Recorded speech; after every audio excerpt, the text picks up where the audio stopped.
ሁላችሁንም በጌታችን በመድኃኒታችን በኢየሱስ ክርስቶስ ስም ሰላም እላችኋለሁ። እንደምን ቆይታችኋል? የእግዚአብሔር ስም የተባረከ ይሁን። ዛሬ በዚህ ስፍራ ላይ ከእናንተ ጋር አብሬ የእግዚአብሔርን ጸጋና በረከት እንድካፈል እግዚአብሔር ምሕረትና እድል ሰጥቶኝ መጥቻለሁ። እግዚአብሔር ስለሰጠኝ እድል ጌታን እንድትባርኩ ጠይቃችኋለሁ። እግዚአብሔርን አመስግኑ። ሁላችንም በእግዚአብሔር ፊት ተነስተን እንቆምና መጽሐፍ ቅዱስ የያዝን ሰዎች ዘጸአት ምዕራፍ 34 ላይ እንደዚሁም በኢዮብ 5 8ና 9ና ማርቆስ 16 17ና 18ን አንብበን ጸልየን ነው የምንቀመጠው። እግዚአብሔር እንዲናገረን በጌታ በኢየሱስ ስም አነባለሁ። ዘጸአት ምዕራፍ 34 ቁጥር 9ና 10 አቤቱ በፊት ሞገስን አግኝቼ እንደሆነ ይህ አንገተ ደንዳና ሕዝብ ነውና ጌታዬ በመካከላችን ይሂድ፣ ጠማምነታችንና ኃጢአታችንንም ይቅር በለን፣ ለርስትህም ተቀበለን አለ። እርሱም አለው እነሆ እኔ ቃል ኪዳን አደርጋለሁ በምድር ሁሉ በአሕዛብ ሁሉ ዘንድ እንደርሱ ያለ ከቶ ያልተደረገውን ተአምራት በሕዝብ ፊት ሁሉ አደርጋለሁ። እኔም ባንተ ዘንድ የምሠራው ነገር የሚያስፈራ ነውና አንተ ያለህበት ይህ ሕዝብ ሁሉ የእግዚአብሔርን ሥራ ያያል በማለት ይናገራል። በኢዮብ መጽሐፍ ምዕራፍ 5 ቁጥር 8ና 9 ላይ ደግሞ እኔ ግን እግዚአብሔርን እለምን ነበር፣ ነገሬንም ወደ እግዚአብሔር አቀርብ ነበረ። የማይመረመረውን ታላቅ ነገርና የማይቆጠረውን ተአምራት ያደርጋል ብሎ ይነግረናል። ማርቆስ ምዕራፍ 16 ቁጥር 17ና 18 ላይ ደግሞ ያመኑትንም እነዚህ ምልክቶች ይከተሏቸዋል፣ በስሜ አጋንንት ያወጣሉ፣ በአዲስ ቋንቋ ይናገራሉ፣ እባቦችን ይይዛሉ፣ የሚገድልም ነገር ቢጠጡ አይጎዳቸውም፣ እጃቸውን በድዌዎች ላይ ይጭናሉ፣ እነርሱም ይድናሉ በማለት ይናገራል። ዛሬ ከእናንተ ጋር አብረን የምንካፈለው የመልእክቴ ርዕስ ተአምራቶችን መገናኘት የሚል ነው። እግዚአብሔር አምላክ የተመሰገነ ይሁን። ተአምራቶችን መገናኘት የሚል ርዕስ ሰጥቼዋለሁ። አብዛኛውን ጊዜ ብዙ ሰው ከዚህ በፊት እግዚአብሔር በሕይወቱ ያደረገለትን ተአምራት ለሌሎች ለወዳጆቹ በአቅራቢያ ላገኛቸው ሰዎች ሲናገር ይደመጣል። ከዚህ በፊት በሕይወታችን የተደረጉ ተአምራቶችን መናገር እጅግ አስፈላጊ መልካም ነገር ቢሆንም ተአምራት ያለፈ ጊዜ ታሪክ ብቻ አድርገን የምናወራው ሳይሆን በየቀኑ በሕይወታችን የምንለማመደው መሆን አለበት።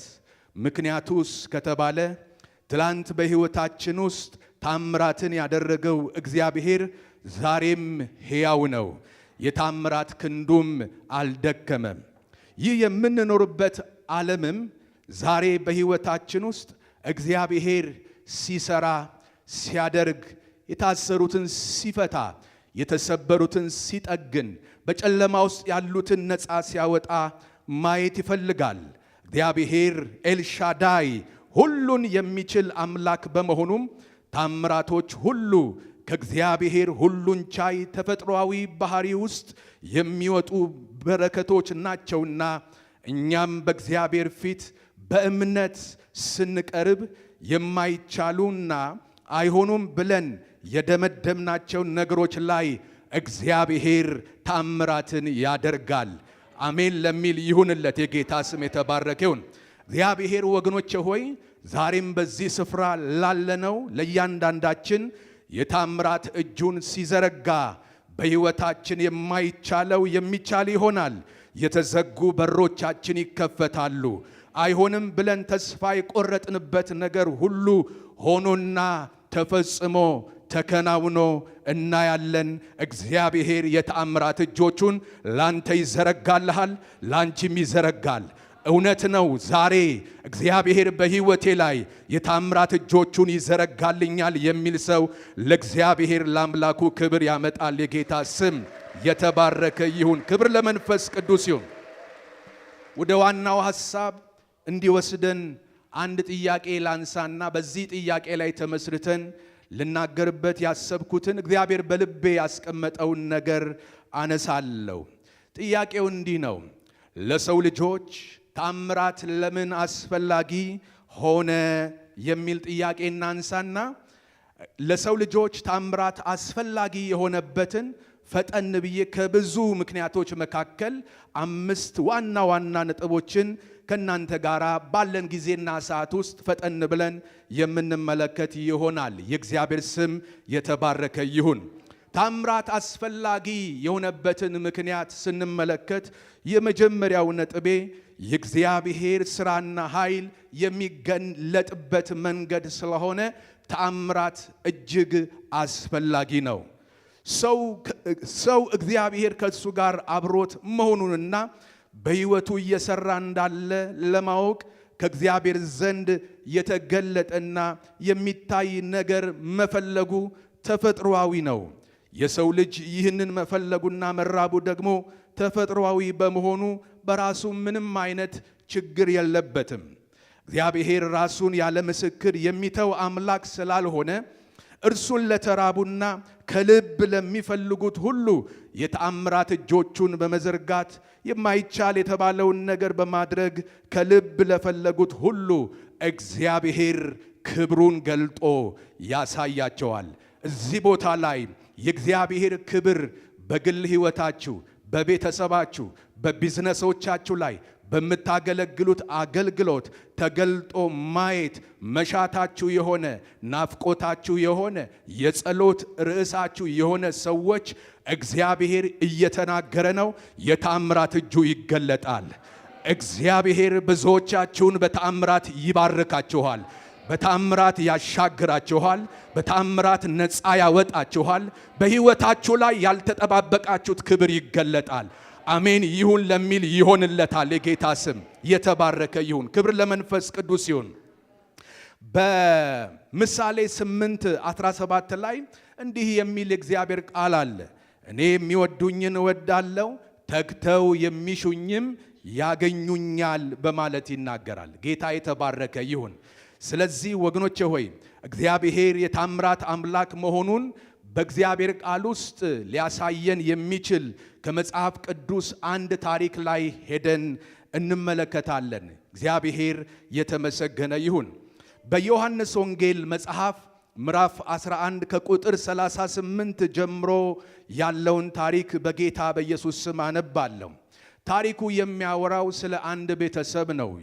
በዛ ቤተሰብ ውስጥ ደግሞ ማርያም፣ ማርታና አልዓዛር የሚባሉ ወንድምና እህትማማቾች በዛ ቤት ውስጥ ይኖራሉ። ያ ቤተሰብ ደግሞ በጌታ ዘንድ እጅግ የተወደደ ቤተሰብ እንደሆነ ታሪኩን እናንተ ታውቃላችሁ ብዬ አስባለሁ። የጌታ ስም የተባረከ ይሁን። ከዛ ይሄ ቤተሰብ በጌታ የተወደደ ቤተሰብ ድንገት ከመካከላቸው በጣም የሚወዱት ወንድማቸው ይልቁንም ደግሞ በጌታ የተወደደው አልዓዛር ወንድማቸው ይታመምና ሕመሙ እየጸናበት ሲመጣ ፈጥነው ሁለቱ እህትማማቾች ወደ ኢየሱስ ክርስቶስ የምትወደው አልዓዛር ወዳጃችን ምን ብሏል?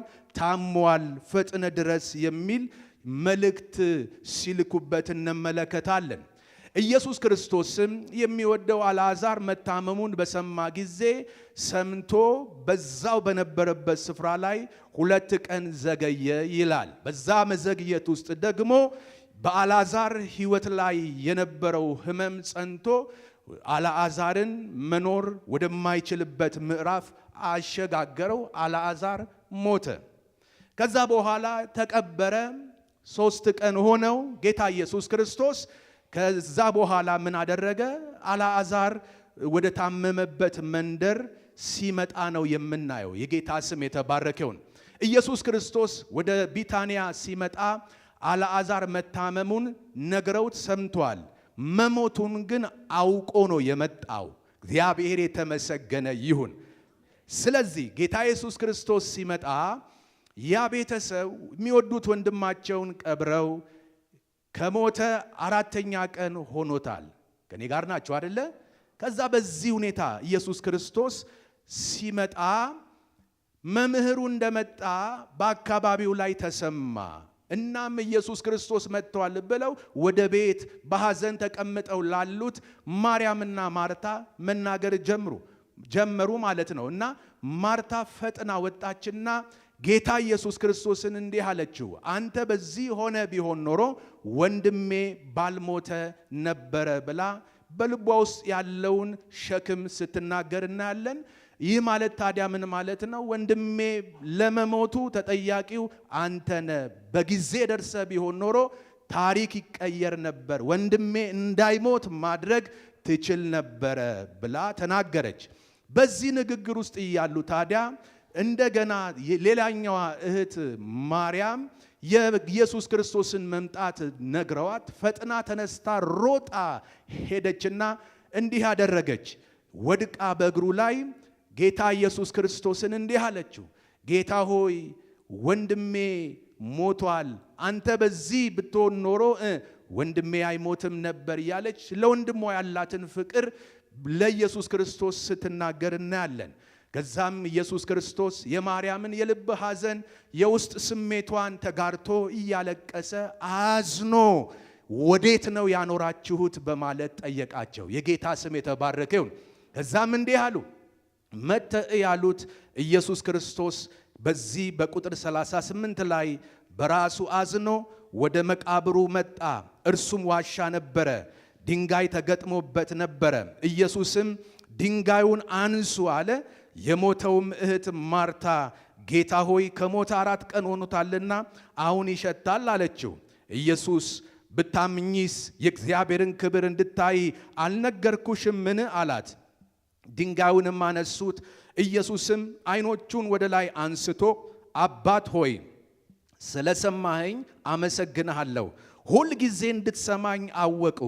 ነገር ግን አንተ እንደላከኝ ያምኑ ዘንድ በዚህ ዙሪያ ስለቆሙት ሕዝብ ተናገርኩ አለ።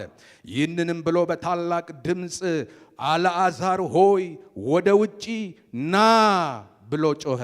የሞተውም እጆቹና እግሮቹ በመግነዝ እንደተገነዙ ወጣ፣ ፊቱም በጨርቅ እንደተጠመጠመ ነበረ።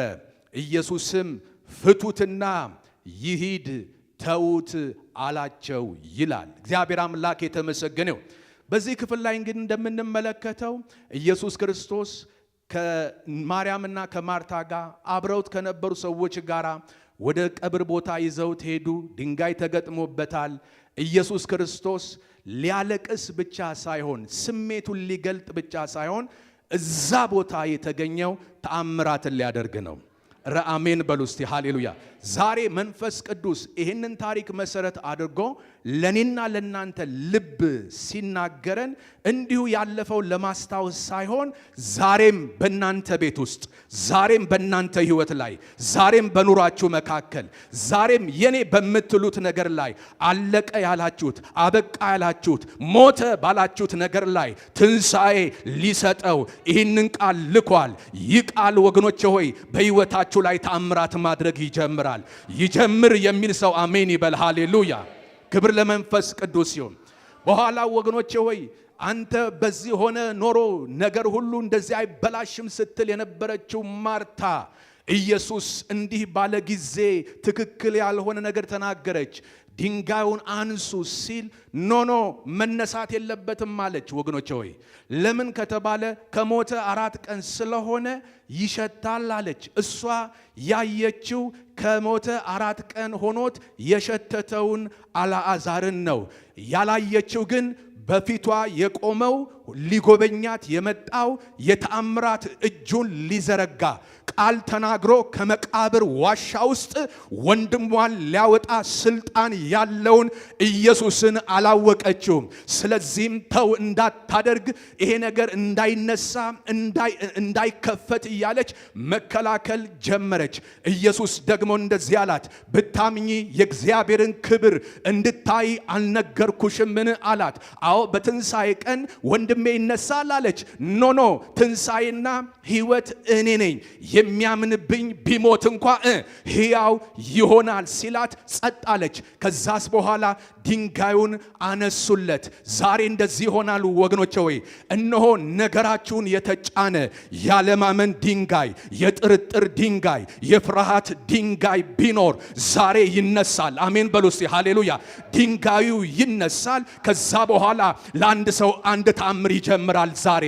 ነገ አይደለም የምምላችሁ፣ ዛሬ ከዚህ ቃል የተነሳ በህይወታችሁ የሚጀምር ታምር አለ። ወደ እናንተ የሚመጣ ክብር አለ። እግዚአብሔር በህይወታችሁ የሚጀምረው ታላቅ ነገር አለ። ሃሌሉያ። ልክ ድንጋዩን እንዳነሱት ኢየሱስ ክርስቶስ እንደዚህ አለ፣ እግዚአብሔር ሆይ አመሰግንሃለሁ አለ። ሃሌሉያ። ዛሬ እግዚአብሔር የሚመሰገንበት፣ እግዚአብሔር የሚከበርበት፣ በእናንተ ዘንድ የሞተ የተባለ ያበቃ የተባለ ነገር ካለ ለእግዚአብሔር ክብር ያመጣል። አሜን በሉ እስቲ ሃሌሉያ። እግዚአብሔርን ካመሰገነ በኋላ አንድ ነገር ነው ያደረገው። ሃሌሉያ። ሰዎች ሁሉ እየሰሙ ስሙን ጠርቶ እንዲህ አለ። ሃሌሉያ። ዛሬ ነገራችሁ ተጠርቶ ይወጣል። ነገራችሁ ካለበት ስፍራ ተጠርቶ ይመጣል። ሰማይ ነገራችሁን ይጠራል። የእግዚአብሔር ድምፅ ነገራችሁን ካለበት ዋሻ ውስጥ ጠርቶ ያወጣዋል።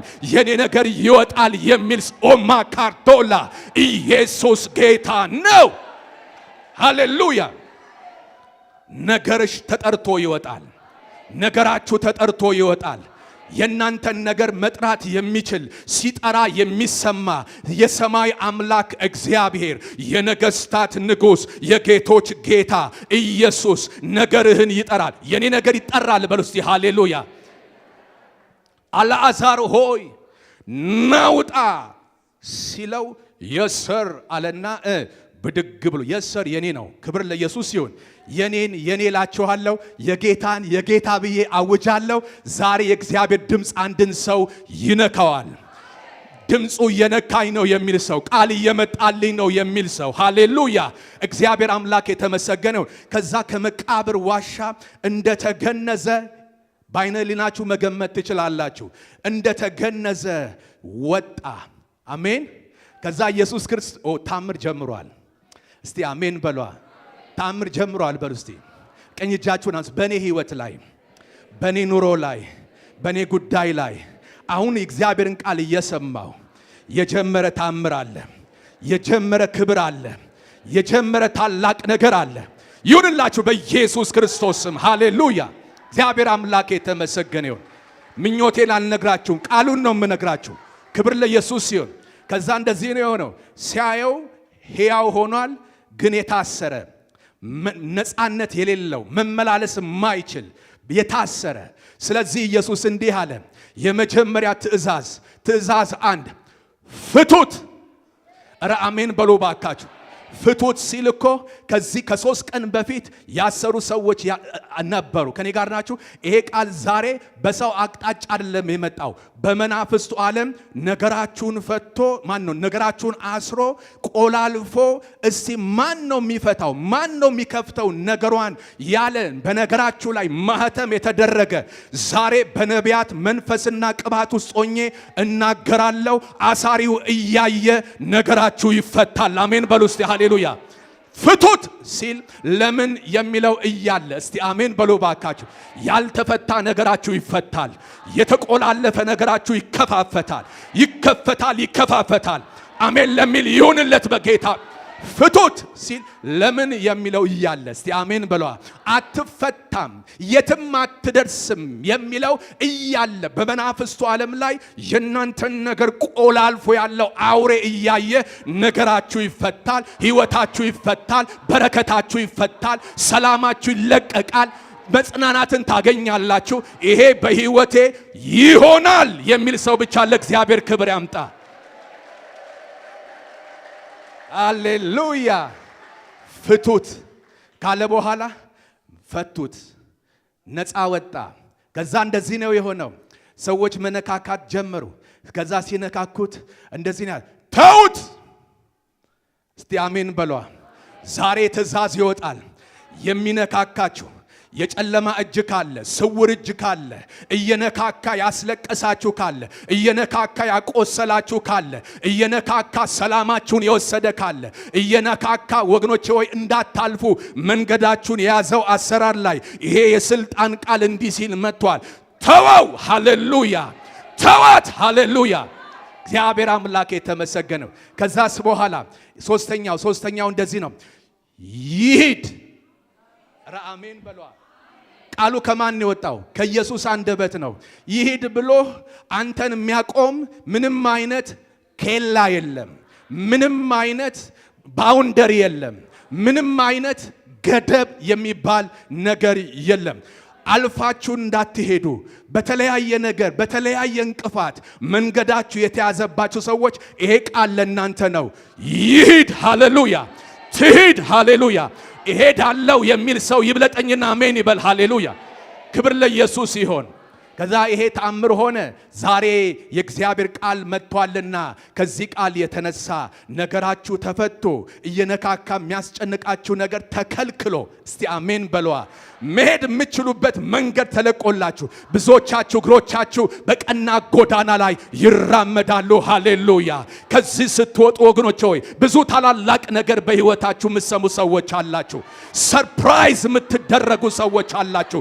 ሰማይ ሰርፕራይዝ የሚያደርጋችሁ። ሃሌሉያ፣ ሃሌሉያ፣ ሃሌሉያ። አሜን ለሚል ይሁንለት በጌታ በኢየሱስ ክርስቶስ ስም። ሃሌሉያ። እግዚአብሔር አምላክ የተመሰገነ ይሁን። ክብር ለመንፈስ ቅዱስ ይሁን። እንግዲህ ይሄ ታሪክ የሚያሳየን ወዳጆቼ እግዚአብሔር በዘመናት ሁሉ የተፈጥሮን ደንብ የሚሸሩ ታምራቶችን በኃይሉ ማድረግ የሚችል አምላክ መሆኑን ሲሆን ዛሬም በሕይወታችሁ አይሆንም የተባለና ተስፋ የተቆረጠበት ነገሮቻችሁ ላይ እግዚአብሔር እንደ ቃሉ የታምራት እጁን ይዘረጋል። አልዓዛርን ከመቃብር ውስጥ ጠርቶ እንዲወጣ እንዲሁም እንደወጣ ሁሉ እንዲሁም በእያንዳንዳችሁ ሕይወት ላይ የሞተ ነገራችሁ ከተቀበረበት ዋሻ ውስጥ የሚያወጣ የእግዚአብሔር የተአምራት ኃይል ነገ አይደለም እላችሁ። አሁን እዚህ ጋር ቃሉን እየሰማችሁ ኃይል ትቀበላላችሁ። ኃይል እቀበላለሁ የሚል ሰው አሜን ይበል። ሃሌሉያ። ነገራችሁ ከመቃብር ዋሻ ውስጥ ይወጣል። እስቲ አሜን በሉ። ሃሌሉያ። ለእናንተ ሰማይ ያዘጋጀው እናንተ ጋራ የነበረ በጉልበተኛው በጨካኞች እጅ የተቀማችሁት የተነጠቃችሁት ምርኳችሁ በተአምራት ክብርና ኃይል ምርኮ ይመለሳል። እንዲህ ትላላችሁ፣ ምርኮ ፈጠነ ብዝበዛም ቸኮለ ተብሎ እንደተጻፈ ዛሬ ወደ እናንተ የሚቸኩል ነገር አለ። ወደ ቤታችሁ የሚቸኩል ነገር አለ። ክብር ይቸኩላል። ሃሌሉያ። በረከት ይቸኩላል። ጤንነታችሁ ይቸኩላል። ዘገየ ያላችሁት ራቀ ያላችሁት ነገር ዛሬ እግዚአብሔር ተናግሯልና ፈጥኖ እጃችሁ ይገባል። ይህን ቃል የሚወስድ ሰው ካለ አሜን ይበለኝ። ሃሌሉያ። እግዚአብሔር የተመሰገነ ይሁን። ክብር ለመንፈስ ቅዱስ ይሁን። ስለዚህ ወገኖቼ በአልዓዛር ሕይወት የተከናወነው ይሄ ተአምራት ያለፈ ታሪክ ብቻ ሳይሆን እግዚአብሔር እስቲ እግዚአብሔር በሉ ባካችሁ ዛሬም በሕይወታችን ውስጥ የሚሰራ አምላክ ለመሆኑ ማሳያ ማስረጃችን ነው። ክብር ለኢየሱስ ሲሆን የእግዚአብሔር ቃል በዕብራውያን መጽሐፍ ምዕራፍ 13 ቁጥር 8 ላይ ሁላችንም እናውቀዋለን ብዬ አስባለሁ። እኔ ለውና ከዛ በኋላ ሁላችንም ይህን ቃል በሕይወታችን ላይ እናውጃለን። ኢየሱስ ክርስቶስ ትላንትና ዛሬ እስከ ለዘላለም ያው ነው ይላል። አሜን። እስቲ ቀኝ እጃችሁን አንሱና ይህን ቃል እናውጅ። ኢየሱስ ክርስቶስ ትላንትና ዛሬ ለዘላለም ያው ነው። እንደገና ኢየሱስ ክርስቶስ ትላንትና ያው ነው። ለመጨረሻ ኢየሱስ ክርስቶስ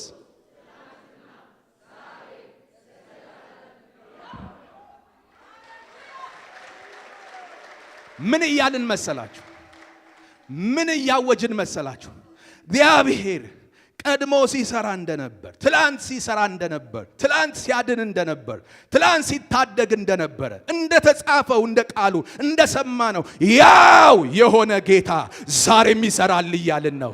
አሜን በሉ ባካችሁ። እግዚአብሔር ዛሬም ከበሽታ ይፈውሳል። እግዚአብሔር ዛሬም የችግርን ቀንበር ሰብሮ ሕይወታችንን ነፃ ያወጣል። እግዚአብሔር ዛሬም የሞትን ጉድጓድ ደፍኖ ወጥመድን ሰብሮ ወደ ሕይወት ምዕራፍ ያሻግራል። እሻገራለሁ የሚል ሰው አሜን ይበል። ሃሌሉያ!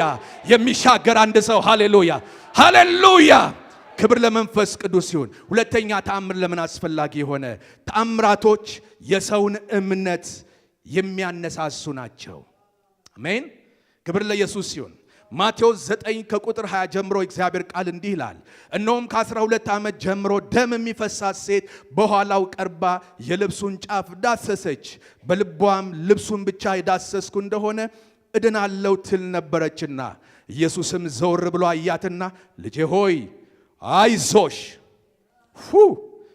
እምነትሽ አድኖሻል አላት።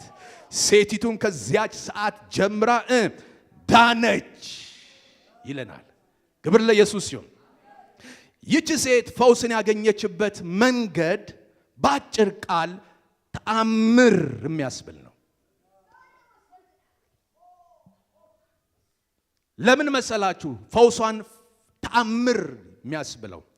ለ12 ዓመት በደም መፍሰስ ስትሰቃይ ኖራለችና ከዚህ ከሚያሰቃያት ነገር ለመዳን ያላትን ገንዘብ ሁሉ ጨርሳ ብዙ ዋጋ ከፍላ የምትፈልገውን ጤና አላገኘችምና በዚህ ሁኔታ ውስጥ ሳለ ነው እንግዲህ የኢየሱስን ወሬ የሰማችው። አዳኝነቱን፣ ፈዋሽነቱን የሰማችው እዚህ ችግር ውስጥ ሆና ነው። በሰማችበት ቅጽበት ያ የሰማችው ጌታ ለሌሎች ያደረገው ተአምራታዊ ፈውስን ሰምታ ውስጧ ተቀሰቀሰ፣ በእምነት ተነሳ። ስለዚህ እንዲህ አለች፣ ሄጄ አላስቸግርም፣ እንደሌላው አላደርግም፣ የቀሚሱን ጫፍ ሄጄ ብነካ እድናለሁ አለች። ይሄንን እምነት የሰጣት ምንድን ነው? ስለ ኢየሱስ የሰማችው ነገር ነው። ክብር ለጌታ ይሁን። ከዛ ምንድን ያደረገችው? ሄጄ የልብሱን ጫፍ ብነካ እድናለሁ ብላ በልቧ አስባ ወስና ኢየሱስ ወዳለበት ስፍራ መጣችና ከበስተኋላ የልብሱን ጫፍ ምን አደረገችው? ነካችው። አሜን። ወዲያው ምን ሆነ? ከኢየሱስ የፈውስ ኃይል ወጣና ለ12 ዓመት ሙሉ ያስጨነቃትን የደሟን ምንጭ አደረቀው። ዛሬ የሚደርቅ ምንጭ አለ። የሚደርቅ የእንባ ምንጭ አለ። የመከራ ምንጭ አለ። የስቃይ ምንጭ አለ። ዛሬ ምንም አይነት ወገኖች ሆይ ይዛችሁት የመጣችሁት የስቃይ ምንጫችሁ ከዚህ ይዛችሁት አትመለሱም። የእግዚአብሔር ቃል የታመነ ነው። ኢየሱስ የታመነ ነው። ዛሬም ከምንጩ ይደርቅላችኋል። አሜን ለሚል ይሁንለት በጌታ በኢየሱስ ስም። ክብር ለጌታ ይሁን። ስለሆነም በሰው ሕይወት የተከናወኑ ተአምራቶች ፈውስን ለመቀበል በሌሎች ልብ ላይ መነሳሳትን ይፈጥራሉ። ሰዎችን ወደ ክርስቶስ ያቀርባሉ። ሰዎች ወደ ክርስቶስ ቀርበው ካሉበት ችግር ነፃ እንደሚወጡ እርግጠኝነትን በውስጣቸው የሰሙት ተአምራት ይፈጥራሉ። ከዛስ በኋላ በዚህ ተነሳሽነት በእግዚአብሔር ፊት የተገኙ ሰዎች መካከል የፈውስ ቅባት መለቀቅ ይጀምራል። ጌታ ይመስገን። ይሄ ሲሆን አገልጋዩ እዚህ ቆሞ እስኪናገር አይጠብቁም። አሜን። ስማችሁ እስኪጠራ አትጠብቁም። በዚህ መንፈስ ከመጣችሁ እዛ ጋር የሚነካችሁ ኃይል አለ። ኧረ አሜን በለዋ። አጨብጭቡ ለዚህ ቃል። ተአምራት ለምን አስፈላጊ ሆነ? ሶስተኛው ምክንያት ለእግዚአብሔር ስም መከበር ምክንያት ስለሆነ። በዮሐንስ ወንጌል ምዕራፍ 2 ከቁጥር 1 እስከ 11 ላይ እግዚአብሔር ቃል እንዲህ ይላል። በሶስተኛው ቀን በገሊላ ቃና ሰርግ ነበረ። የኢየሱስም እናት በዚያ ነበረች። ኢየሱስም ደግሞ ደቀ መዛሙርቱን ወደ ሰርጉ ታደሙ። የወይን ጠጅ ባለቀ ጊዜ የኢየሱስ እናት የወይን ጠጅ እኮ የላቸውም አለችው። ኢየሱስም አንቺ ሴት ከአንቺ ጋር ምን አለኝ? ጊዜ ገና አልደረሰም አላት ይላል። እዚህ ጋር ይሄኛውን ቨርስ ስንመለከት ወገኖቼ ወይ ይሄ ቨርስ ላይ የተጻፈው ሐሳብ በእኛ ዘመን እንዳለው ሳይሆን ትርጉሙ በዛን ዘመን ላይ የነበረው ትርጓሜ ክብር ያለበት ነው። ሪስፔክት የያዘ ቃል ንግግር ነው። ከኛ ዘመን አንጻር አይተን የተሳሳተ ትርጓሜ መስጠት የለብንም። ጊዜ አልደረሰም የዛን ዘመን ንግግር ነው። ከዛስ በኋላ እናቱም ለአገልጋዮቹ የሚላችሁን ሁሉ አድርጉ አለቻቸው። አይሁድም እንደሚያደርጉት የማንጻት ልማድ 6 የድንጋይ ጋኖች በዚያ ተቀምጠው ነበር። እያንዳንዳቸውም 2 ወይም 3 እንስራ ይዙ ነበረ። ኢየሱስም ጋኖቹን ውሃ ሙሏቸው አላቸው። እስከ አፋቸው ሙሏቸው አላቸው። እስከ አፋቸው ሞሏቸው። አሁን ቀድታችሁ ለአሳዳሪው ስጡት አላቸው። ሰጡትም። አሳዳሪውም የወይን ጠጅ የሆነውን ውሃ በቀመሰ ጊዜ ከወዴት እንደመጣ አላወቀም። ውሃውን የቀዱት አገልጋዮች ግን ያውቁ ነበረ። አሳዳሪው ሙሽራውን ጠርቶ ሰው ሁሉ አስቀድሞ መልካሙን የወይን ጠጅ ያቀርባል፣ ከሰከሩም በኋላ መናኛውን። አንተስ መልካሙን የወይን ጠጅ እስካሁን አቆይተሃል አለው። ኢየሱስ ይህን የምልክቶች መጀመሪያ በገሊላ ቃና አደረገ፣ ክብሩንም ገለጠ። ደቀ መዛሙርቱም በእርሱ አመኑ ይለናል። ኢየሱስ በገሊላ ቃና ሰርግ ላይ ተገኝቶ ያደረገውን ተአምራት ያስገኛቸውን ውጤቶችን እንመልከት። ከዚህ ተአምራት የተነሳ በዛ ፕሮግራም ላይ የተከናወነው ነገር ምንድነው? ሰርጉን ያዘጋጀውን ቤተሰብ ከሀፍረትና ከጭንቅ ከውርደት ታድጓል። ምክንያቱም ሰርግ ነው፣ እድምተኛው ብዙ ነው። የተዘጋጀው ደግሞ መሃል ላይ ደርሶ ምን ሆነ? አለቀ። ከተስተናገደው ይልቅ ገና መስተንግዶ የሚጠብቀው ይበልጣል። እዛ ቦታ ላይ ኢየሱስ መገኘቱ አይገርምም? ሃሌሉያ! ከጉድ አወጣቸው፣ ከውርደት አወጣቸው። ዛሬ ወገኖቼ ሆይ በሕይወታችሁ ላይ እንዲህ አይነት አጣብቅኝ ውስጥ የገባችሁለት ችግር ምን አለ? ላፍርን ነው፣ ልዋረድ ነው፣ አሳልፈ አትስጠኝ የሚል ጩኸት ጮኻችሁ ወደዚህ የመጣችሁ ስንቶቻችሁ ትሆኑ? በገሊላ ቃና የሰርግ ቦታ ላይ ታድሞ የነበረው ኢየሱስ ዛሬ እሱ በተገኘበት በዚህ ጉባኤ እናንተን እድምተኛ እንድትሆኑ የጠራችሁ ከፈራችሁት ሊያድናችሁ ነው። ከገባችሁበት ሊያወጣችሁ ነው። ከስጋት ሊገላግላችሁ ነው። አንድ ሰው ይቅደመኝና አሜን ይበል። ሃሌሉያ! ክብር ለኢየሱስ ይሁን። ከዛስ በመገኘቱ ይሄ ሆነ። ለታዳሚዎቹ የተሻለ ነገር እንዲቀርብ ማድረግ ቻለ። ኢየሱስ ተአምር ከማድረጉ በፊት የቀረበው ነገር መናኛ ነው። ከኔ ጋር ናችሁ? በጣም ሲወዳደር የኢየሱስ ነው የበለጠው። ሰው ሁሉ የተነጋገረው በኋለኛው ነው። ዛሬ አንድ ነገር ይሆናል። ትውልድን የሚያነጋግር፣ ቤተሰብን የሚያነጋግር፣ ጎረቤትን የሚያነጋግር፣ በመስሪያ ቤት የሚያነጋግር፣ ጣዕም ያለው ደስታ የሚሰጥ ውበት የተላበሰ ሞገስ የተቀባ የእግዚአብሔር ክብር ያገኛቸዋል። አሜን በሉ እስቲ። ክብር ለኢየሱስ ይሁን። ከዛስ በኋላ ደቀ መዛሙርቱም ይሄንን በማድረጉ ምክንያት በኢየሱስ ክርስቶስ ላይ ያላቸው እምነት ጨመረ። እንኳንም ተከተል ነው። እንኳንም ጠራን፣ እንኳንም ያለንን ነገር ጥለን ሕይወታችንን ሰተን መከተል ጀመርን ያሉ ይመስለኛል። ዛሬ እንደዚህ ይሆናል። አሜን በሉ ባካችሁ። ጌታን በመከተላችሁ ወገኖች ሆይ ጌታን ታከብራላችሁ። ሳይገባችሁ መከተል የጀመራችሁ ከዚህ በኋላ ለምን እየተከተላችሁት እንደሆነ እግዚአብሔር መረዳትን ይጨምርላችኋል፣ ታምር ያደርግላችኋል። አሜን ለሚል ይሁንለት በጌታ በኢየሱስ ስም። ክብር ለመንፈስ ቅዱስ ይሁን። ታምራት ያስፈልጋል የሚል ሰው እስቲ ታምራት ያስፈልጋል እኔ እፈልጋለሁ የሚል ሰው አካባቢውን አትስሙ ወገኖች ሆይ፣ ጎረቤት አትስሙ፣ አየሩ ላይ የሚጮኸውን ጩኸት አትስሙ። መጽሐፍ ቅዱስ የሚለውን ስሙ። ተአምር ያስፈልገናል። እስቲ ተአምራት ያስፈልገኛል በሉ እስቲ። ኦኬ፣ ተአምራት አስፈላጊ የሆነበትን አራተኛ ምክንያትን ላንሳ። አንድ ቀርቶኛል። 5 ካልኩኝ 5 ነገር ብቻ ነው የምናገረው። 55 ካልኩ ደግሞ 55 ነው የምናገረው። ጌታ የተባረከ ይሁን። ጌታ ይባረክ።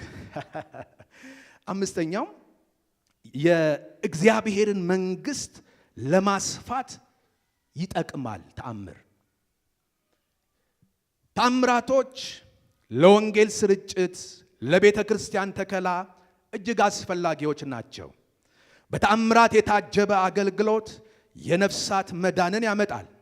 ሰዎች ከጨለማው መንግስት ስራት ነፃ ይወጣሉ፣ ወደ እግዚአብሔር መንግስት ይፈልሳሉ።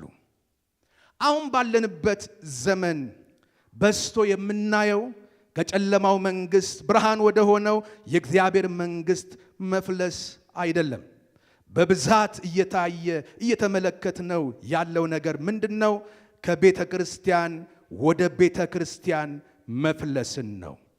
ተአምራቶች በመካከላችን ሲሆኑ የሚድኑ አዳዲስ ነፍሳት በላያችን ይጨምራሉ። ደግሞም የቤተ ክርስቲያንን ፍልሰት ምን ያደርጋል? ይቀንሳል። ማስቆም ላይቻል ይቻል ይሆናል፣ ግን ይቀንሳል። እስቲ አሜን በሏ። እስቲ አሜን። ክብር ለጌታ ይሁን።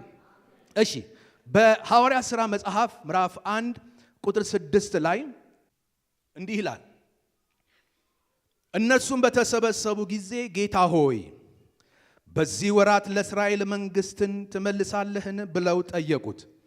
እርሱም አብ በገዛ ስልጣኑ ያደረገውን ወራትና ዘመናትን ታውቁ ዘንድ ለእናንተ አልተሰጣችሁም።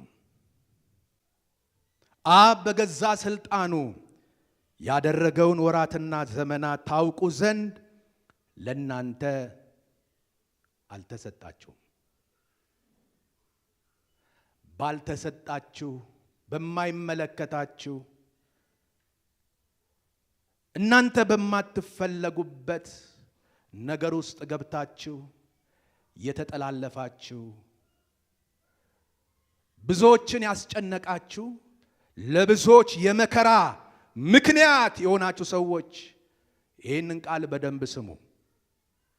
ለእናንተ አልተሰጣችሁም። ነገር ግን መንፈስ ቅዱስ በእናንተ ላይ በወረደ ጊዜ ኃይልን ትቀበላላችሁ፣ በኢየሩሳሌም፣ በይሁዳ ሁሉ፣ በሰማርያ እስከ ምድር ዳር ድረስ ምስክሮቼ ትሆናላችሁ አለ ይላል።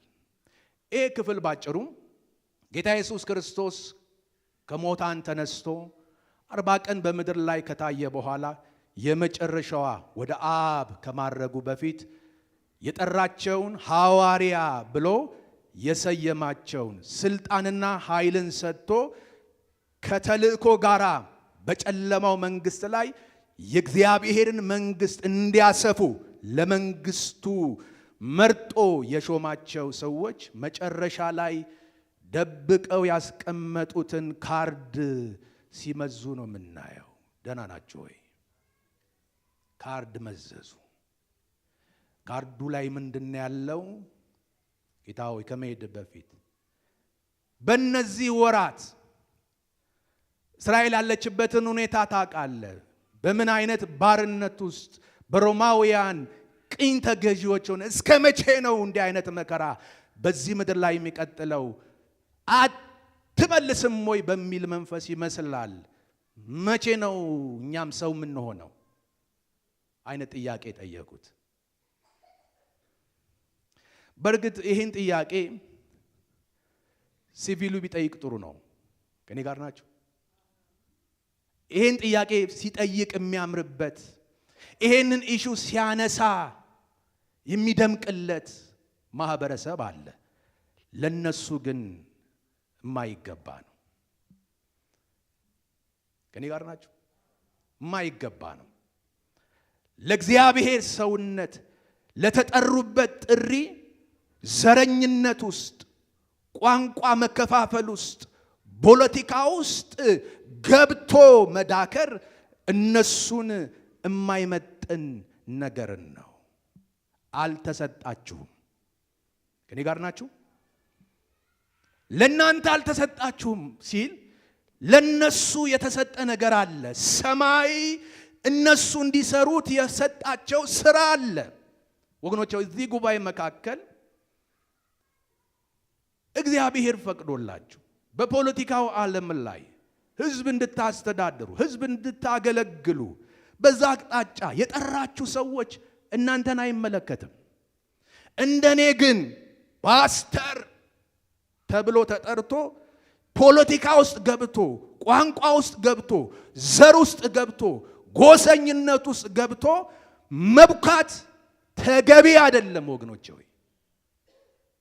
እስቲ አሜን በሉ።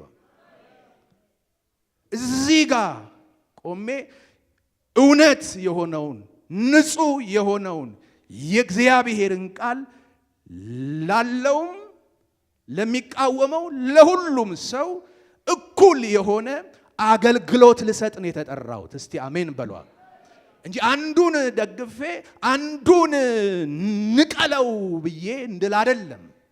እስቲ አሜን በሉ። ዛሬ እግሮቻችሁ እዚህም እዛም እየረገጠ ለሰውም ለእግዚአብሔርም አስቸጋሪ የሆነ ጸባይ ያላችሁ ሰዎች ተጠንቀቁ። ማይመለከታችሁ ውስጥ አትግቡ። እግዚአብሔርን ፍሩ፣ ሚናችሁንም ለዩ። ክብር ለኢየሱስ ይሁን። አሁንም በቤተ ክርስቲያን ይህ ነገር እንዲበረታታ ያስፈልጋል። ጥሪ ያደረጋቸው በፖለቲካ ውስጥ የተጠሩ ሰዎች ስልጠና እየተሰጣቸው እየተጸለየላቸው፣ እስቲ አሜን በሉ ባካችሁ። ቢያስፈልግም ሄዳችሁ ተወዳደሩ ተብለው እየተባረኩ እንዲሄዱ ሊበረታቱ ያስፈልጋል። እንደኔ ያለው ሰው ግን ሚናህን መለየት አለብህ። ክብር ለኢየሱስ ይሁን። ወይ አሜን በሉ። ምን አማራጭ አለ? ኢየሱስ ጌታ ነው። ምዕራፍ 2 ላይ ቃሉን የተቀበሉ ቁጥር 41 ተጠመቁ። በዚያ ቀን 3000 የሚያህል ነፍስ ተጨመሩ። በነማ በተጠሩበት ነገር ላይ ብቻ የቆሙ ሰዎች። አሜን። በሐዋርያት ትምህርት በህብረት እንጀራውንም በመቁረስ በየጸሎቱ የሚተጉ ነበረ። ነገር ግን በሰው ሁሉ ፍርሃት ሆነ። በሐዋርያት እጅ ብዙ ድንቅና ምልክት ተደረገ። ያመኑትም ሁሉ አብረው ነበሩ ይላል። እግዚአብሔር የተመሰገነ ይሁን። እሺ ተአምራት ለምን አስፈላጊ ሆነ? የመጨረሻው ሐሳቤ ተአምራት የህይወትን መንገድ ጠቋሚዎች ስለሆኑ። ተአምር የህይወት መንገድ አይደለም ራሱ፣ ግን የሰው ልብ ህይወትን የተጠማ ህይወትን የሚፈልግ ህይወትን የተራበ መንገዱ የጠፋበትን ልብ ተአምራቶች ምን ያደርጋሉ? አቅጣጫ ያሳያሉ። ክብር ለጌታ ይሁን።